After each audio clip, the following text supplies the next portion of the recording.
حضرت علامہ احسان علی صاحب سے گزارش کروں گا کہ وہ تشریف لائیں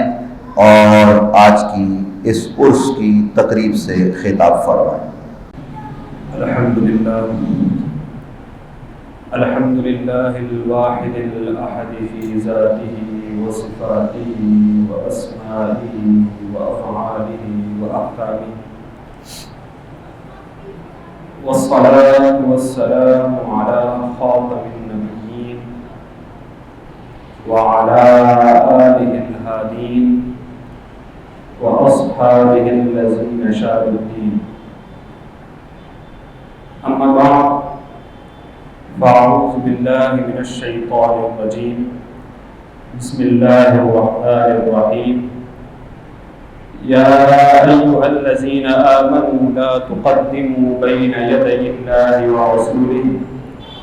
واتقوا اللہ ان اللہ سمیع علیم، صدق اللہ العظیم۔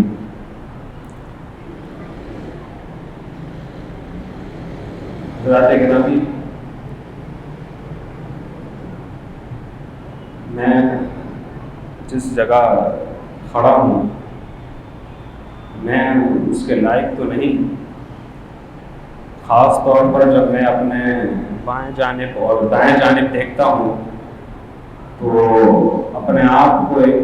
سمندر میں قطرے کی مانند دیکھتا ہوں، لیکن شاہ صاحب کا حکم ہوتا ہے تو حاضری دے دیتا ہوں۔ آج جس مقصد کے لیے اور جس ہستی کے ذکر خیر کے لیے ہم یہاں جمع ہوئے ہیں، اس ہستی کا نام حضرت سید عبد القادر شاہ صاحب بغدادی رحمۃ اللہ تعالی علیہ ہے۔ ان کا تذکرہ میں آگے کروں گا، لیکن اس سے پہلے چند باتیں اور چند گزارشات کرنی ہیں۔ حضرات گرامی، اللہ رب العزت نے قرآن مجید میں ارشاد فرمایا، یا ایھا الذین آمنوا لا تقدموا بین یدی اللہ ورسولہ، اے ایمان والو، اللہ اور اس کے رسول سے آگے نہ بڑھو، اللہ اور اس کے رسول سے آگے نہ بڑھو۔ جب یہ آیت کریمہ نازل ہوئی تو حضرت ابن عباس اس آیت کریمہ کے بارے میں فرماتے ہیں کہ تم قرآن و حدیث کے مخالف کوئی کام نہ کرو، اللہ سے آگے نہ بڑھو، کیونکہ وہ تو خالق ہے، مالک ہے، وہ تو ہر چیز کو جانتا ہے جو ہم نہیں جانتے، تو اس سے تو آگے نہ بڑھو۔ رسول اللہ صلی اللہ علیہ وآلہ وسلم کا تذکرہ فرمایا لا تقدموا بین یدی اللہ ورسولہ، کہ رسول اللہ صلی اللہ علیہ وآلہ وسلم سے بھی آگے نہ بڑھو، کیونکہ اللہ رب العزت نے رسول اللہ صلی اللہ علیہ وآلہ وسلم کو وہ علم عطا فرمایا ہے، وہ حکمت عطا فرمائی ہے، وہ ایک فہم، وہ ایک فقہ اور وہ ایک فیصلے کرنے کی قوت عطا فرمائی ہے، جس کی وجہ سے فرمایا لا تقدموا، کہ تم آگے نہ بڑھو، کیونکہ وہ جو فیصلہ کر سکتے ہیں تمہارے بارے میں، وہ تم سے بہتر تمہارے بارے میں فیصلہ کر سکتے ہیں، اس وجہ سے لا تقدموا، تم ان سے آگے نہ بڑھو۔ ایک مثال دیتا ہوں صلح حدیبیہ کی۔ مسلمان جب مکہ سے ہجرت کر کے مدینہ میں آ گئے تو مشرکین مکہ نے مسلمانوں پر بین لگا دیا کہ اب کوئی بھی مسلمان مکہ میں داخل نہیں ہو سکتا، مشرکین نے بین لگا دیا۔ مسلمانوں کی خواہش تھی، رسول اللہ صلی اللہ علیہ وسلم کی بھی خواہش تھی کہ ہم جائیں اور عمرہ کریں اور حج کریں تاکہ اللہ کا قرب حاصل کر سکے۔ تو ایک دفعہ رسول اللہ صلی اللہ علیہ وآلہ وسلم کو خواب آیا کہ عنقریب آپ اور آپ کے صحابہ جو ہیں وہ مکہ میں جائیں گے اور ادھر جا کر جو معاملات ہوتے ہیں وہ کریں گے۔ حضور صلی اللہ علیہ وآلہ وسلم خوش ہوتے ہیں، صحابہ کرام کو پتہ چلتا ہے، وہ بھی خوش ہوتے ہیں، سارے مسلمان حج کی تیاری میں لگ جاتے ہیں، سارے مسلمان حج کی تیاری میں لگ جاتے ہیں، حج کے لیے روانہ ہوتے ہیں، حدیبیہ کے مقام پر پہنچتے ہیں اور بات چیت شروع ہوتی ہے۔ مسلمانوں کا یہ مطالبہ ہوتا ہے کہ مشرکین سے کہ ہمیں مکہ میں داخل ہونے دو، ہم لڑنے نہیں آئے ہیں، ہمیں مکہ میں داخل ہونے دو، ہم حج کر کے چلے جائیں گے، جتنے دن ہوں گے حج کے ہم کر کے چلے جائیں گے، ہم لڑنے نہیں آئے ہیں، ہم احرام کی حالت میں آئے ہوئے ہیں، ہمارے ساتھ جانور آئے ہوئے ہیں، ہم کو ذبح کریں گے، ہم حج کر کے چلے جائیں گے۔ لیکن مشرکین بضد تھے اس بات پر کہ ہم مسلمانوں کو مکہ میں داخل نہیں ہونے دیں گے۔ بالآخر رسول اللہ صلی اللہ علیہ وآلہ وسلم نے حضرت عثمان کو بھیجا کہ عثمان جاؤ، تم جا کر بات کرو، شاید تمہاری بات مان جائے اور تم ان کو راضی کر لو کہ ہم صرف حج کرنے آئے، حج کر کے چلے جائیں گے۔ حضرت عثمان گئے، ان سے بات کی، انہوں نے کہا کہ عثمان اگر تمہیں حج کرنا ہے ہم تمہیں حج کرنے دیتے ہیں، لیکن ہم مسلمانوں کو حج نہیں کرنے دیں گے، تم اگر کرنا چاہتے ہو تو تم کر لو۔ حضرت عثمان نے کہا جب تک میرے رسول نہیں کریں گے حج جب تک میں بھی نہیں کروں گا۔ خیر مشرکین نے حضرت عثمان کو اپنے پاس روک لیا اور یہ افواہ پھیلا دی کہ حضرت عثمان قتل ہو گئے۔ جب رسول اللہ صلی اللہ علیہ وآلہ وسلم کو یہ بات پتہ چلی تو رسول اللہ صلی اللہ علیہ وآلہ وسلم نے اپنے تمام صحابہ کرام کو لے کر ایک درخت کے نیچے آ گئے اور تمام صحابہ کرام سے بیعت کی کہ اب ہم یہاں سے اس وقت تک نہیں جائیں گے جب تک کہ ہم حضرت عثمان کا قصاص نہ لے لیں۔ خیر جب مشرکین کو یہ بات پتہ چلی تو انہوں نے فوراً سے حضرت عثمان کو بھیجا کہ آپ جاؤ اور معاہدے کا کہو کہ اب ہم معاہدہ کرنے کو تیار ہیں۔ حج کے لیے ابھی بھی تیار نہیں ہوتے، اجازت ابھی بھی نہیں دے رہے تھے، لیکن بس کہہ رہے تھے کہ اب ہم معاہدہ کریں گے مسلمانوں کے ساتھ۔ حضرت عثمان آئے، معاہدہ ہوا۔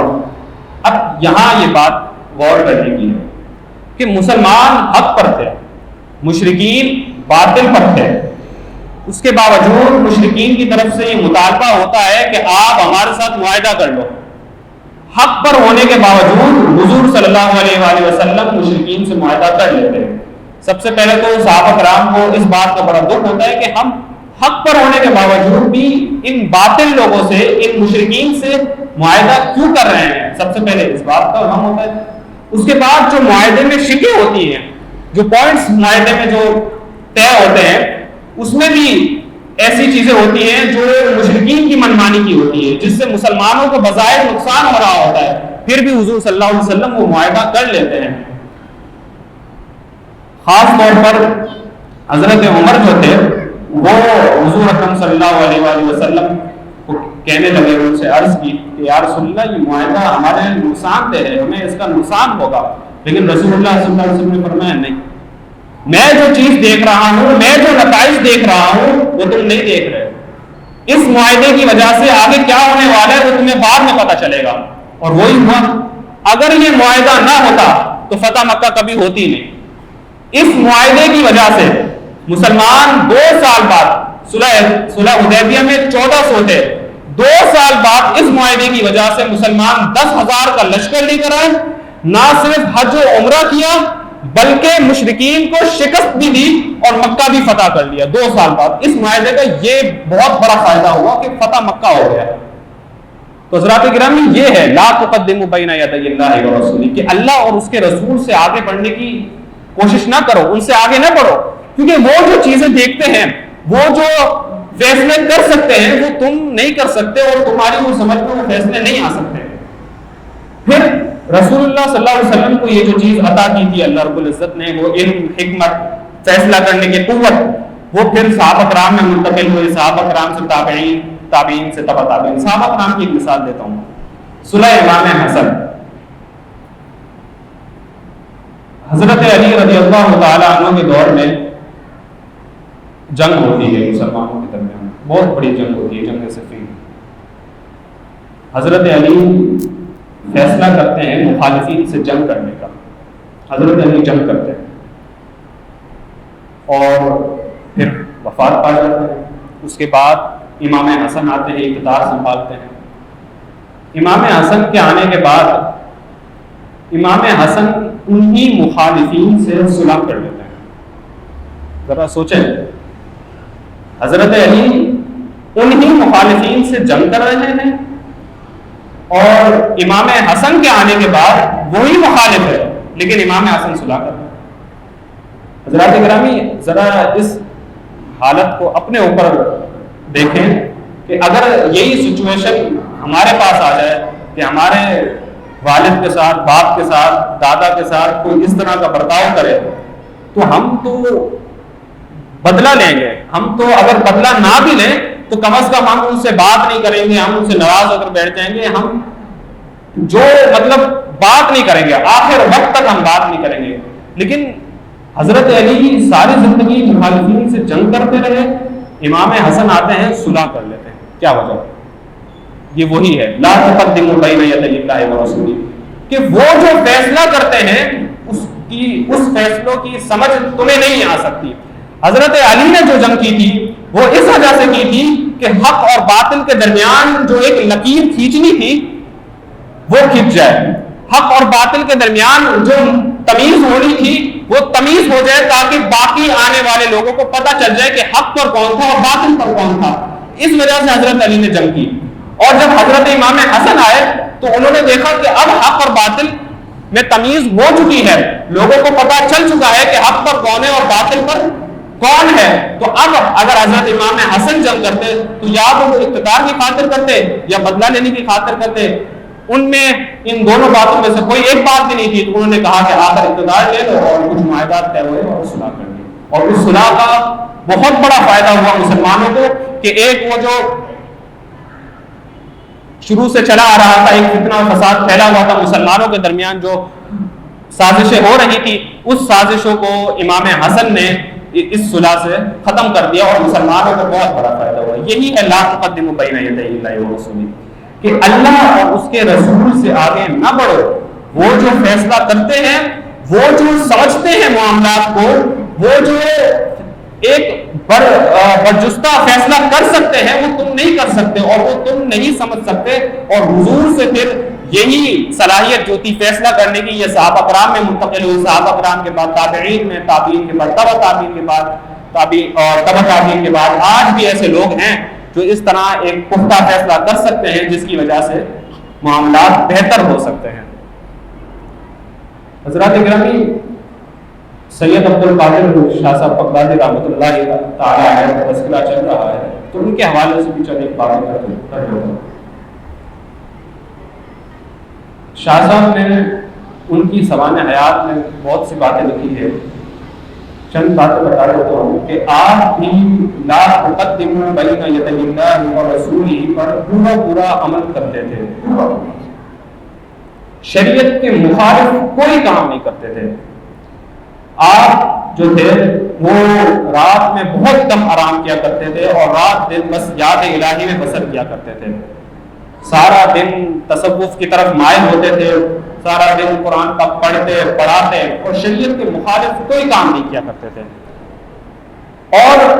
آپ کا شریعت کے معاملے میں آپ اتنا سخت تھے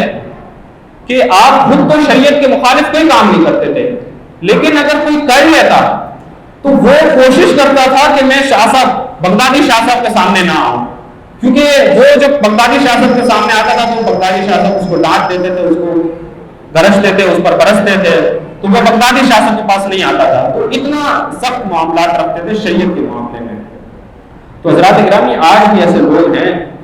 جو لا تقدموا بین یدی اللہ ورسولہ پر پورا عمل کرتے ہیں، اور وہ ہم سے بہتر، ہمارے معاملات کو ہم سے بہتر جانتے ہیں، ہمارے معاملات کو ہم سے بہتر فیصلہ کر سکتے ہیں۔ جو گھروں میں لڑائیاں وغیرہ ہوتی ہے، یہی وجہ ہوتی ہے کہ آپ جب لا تقدموا بین یدی اللہ ورسولہ کی جو حدود ہے، جب اس سے آپ آگے بڑھنے کی کرتے ہو تو پھر یہ گھروں میں لڑائیاں ہوتی ہیں، وراثتی مسائل ہو گئے اور پراپرٹی کے مسائل ہو گئے، دیگر مسائل ہو گئے، تجارتی مسائل ہو گئے، بازاری مسائل ہو گئے، وہ اسی وجہ سے ہوتے ہیں کہ لا تقدموا بین یدی اللہ ورسولہ کا لحاظ نہیں رکھا جاتا، شریعت کی پامالی کی جاتی ہے۔ حضرات گرامی، اگر ہم اپنی زندگی کو شریعت کے مطابق کر لیں اور لا تقدموا بین یدی اللہ ورسولہ کے تحت کر دیں تو یہ سارے معاملات ختم ہو جائیں گے۔ ہر ایک کو اللہ رب العزت نے وہ اس طریقے کا علم نہیں عطا کیا، اس طریقے کی حکمت اور اس طریقے کی جو فیصلہ کرنے کی قوت ہے وہ عطا نہیں کی، تو آپ ان لوگوں سے رجوع کریں جو وہ فیصلہ کر سکتے ہیں، جو وہ آپ کو اچھی طریقے سے آپ کے معاملات کو حل کر سکتے ہیں، آپ ان لوگوں سے رجوع کریں۔ حضرات گرامی، میں بیٹھا ہوتا ہوں اکثر شاہ صاحب کے پاس، تو ہر روز مختلف لوگ آتے ہیں، شاہ صاحب سے کہتے ہیں شاہ صاحب یہ معاملہ ہے دعا کر دیں، شاہ صاحب یہ معاملہ ہے دعا کر دیں، شاہ صاحب سب کے ساتھ دعا کر دیتے ہیں، لیکن میں سوچتا ہوں کبھی شاہ صاحب کے ساتھ یہ معاملات کیوں نہیں ہوتے؟ باہر سے لوگ آتے ہیں، شاہ صاحب سے کہتے ہیں شاہ صاحب یہ معاملات حل کرتے ہیں، ہمارے گھر میں یہ مسئلہ ہے، ہمارے کاروبار میں یہ مسئلہ ہے، تو میں کبھی سوچتا ہوں کہ یہ شاہ صاحب کے ساتھ یا جو دیگر حضرات ہوتے ہیں، جو علماء ہوتے ہیں، ان کے ساتھ کوئی مسئلہ نہیں ہوتا۔ اگر ہوتا بھی ہے تو وہ کس طرح اس کو ہینڈل کر لیتے ہیں، کس طرح وہ حل کر لیتے ہیں؟ تو یہی وجہ ہے کہ وہ لا تقدموا بین یدی اللہ ورسولہ پر پورا عمل کرتے ہیں، جس کی وجہ سے گھر میں فتنہ اور فساد پھیلتا ہی نہیں ہے۔ جب آپ اس پر عمل کرنا شروع کر دیں گے تو یقین کرو آپ کے سارے گھر کے معاملات، وراثتی معاملات، پراپرٹی کے معاملات، بازاری معاملات اور سارے جتنے بھی معاملات ہیں گھر میں، لڑائیاں جھگڑے، وہ سب ختم ہو جائیں گے اگر آپ لا تقدموا بین یدی اللہ ورسولہ پر عمل کریں گے۔ بغدادی شاہ صاحب کے حوالے سے آخر میں چند باتیں کر دیتا ہوں، میری ان سے کیا نسبت ہے، میں تھوڑا سا تعارف بتاؤں گا، باقی حضرات گفتگو کریں گے۔ بغدادی شاہ صاحب 1911 میں ہندوستان کے مشہور شہر بنگلور میں پیدا ہوئے، اور چونکہ آپ کے والد جو تھے وہ عراق کے ایک تاجر تھے، تو آپ بچپن میں ہی عراق چلے گئے اور وہیں آپ نے تعلیم و تربیت حاصل کی۔ اس کے بعد آپ واپس آئے، ہندوستان میں رہے، 1 سال بنگلور میں، 1 سال ممبئی میں، اور 7 سال پونا میں رہے۔ پونا میں آپ کی ملاقات میرے پردادا حاجی حسین داؤد عکاس صاحب سے ہوئی، جو حاجی پاپا کے نام سے بھی مشہور ہے اور وکیل صاحب کے نام سے بھی مشہور ہے، ان سے ملاقات ہوئی۔ پارٹیشن کے بعد، تقسیم ہند کے بعد، جو میرے دادا تھے وہ پردادا تھے، وہ دوبارہ کراچی آ گئے، اور جو بغدادی شاہ صاحب تھے وہ وہیں رہے، اور 1 سال بعد، تقسیم ہند کے 1 سال بعد آپ کو ایک غیبی اشارہ ہوا تو آپ بھی دوبارہ کراچی آ گئے، اور پھر کراچی سے آپ گولیا شریف چلے گئے، ادھر ہی آپ رہے، ادھر آپ پڑھاتے رہے، قرآن کا خود تو حافظ نہیں تھے لیکن آپ نے بہت سے بڑے بڑے ناموں کو حافظ بنایا، تو آپ ادھر ہی تعلیم دیتے رہے، اور شاہ صاحب سے بھی ان کی ملاقاتیں ہوئی ہیں بہت زیادہ، شاہ صاحب سوانح حیات میں بھی اس کا تذکرہ کرتے ہیں۔ تو جب بھی بغدادی شاہ صاحب آتے تھے گولیا شریف سے، تو میرے جو پردادا کا جو گھر تھا ادھر رہا کرتے تھے، ادھر ہی ان سے جو مرید تھے ان کے وہ آ کر ملا کرتے تھے، زیارت کیا کرتے تھے، اور پھر آپ کا احسان 1985 میں ہوا، اور جس سال آپ کا وصال، جو آپ کا وصال کا سال تھا، آپ نے اسی میں بتا دیا تھا کہ یہ میرا آخری سال ہے۔ آپ نے 10 ربیع الثانی کو وفات کا خواہش کا اظہار کیا تھا، تو 9 ربیع الثانی کو آپ کی طبیعت بہت زیادہ خراب ہو گئی، آپ کو ہسپتال میں جایا گیا، اور پھر ادھر آپ 10 ربیع الثانی کو آپ کی وفات ہو گئی، اور اگلے دن چونکہ 11 ربیع الثانی تھی، بڑی 11ویں شریف تھی، تو گولیا شریف میں جو بڑی 11ویں شریف کا جو محفل ہوتی ہے اس کے اختتام پر آپ کا جنازہ پڑھایا گیا، اور ادھر ہی آپ کو دفن کر دیا گیا۔ بغدادی شاہ صاحب کی اگر آپ ان کے سوانح حیات پڑھیں تو بہت ہی علم سے محبت رکھنے والے تھے، اور بہت ہی علماء سے محفل ادب وغیرہ کیا کرتے تھے، تو اور جو دیگر لوگ تھے جو پیسوں والے ہوتے تھے بہت زیادہ، تو ان سے تھوڑی دوری اختیار کیا کرتے تھے، پیسوں کی طرف ان کو رغبت بہت کم تھی، اور تصوفانہ انداز شروع سے تھا آپ کا، شریعت کے مطابق عمل کرنے کو اختیار کرتے تھے۔ اسی پر اپنی بات کا اختتام کروں گا۔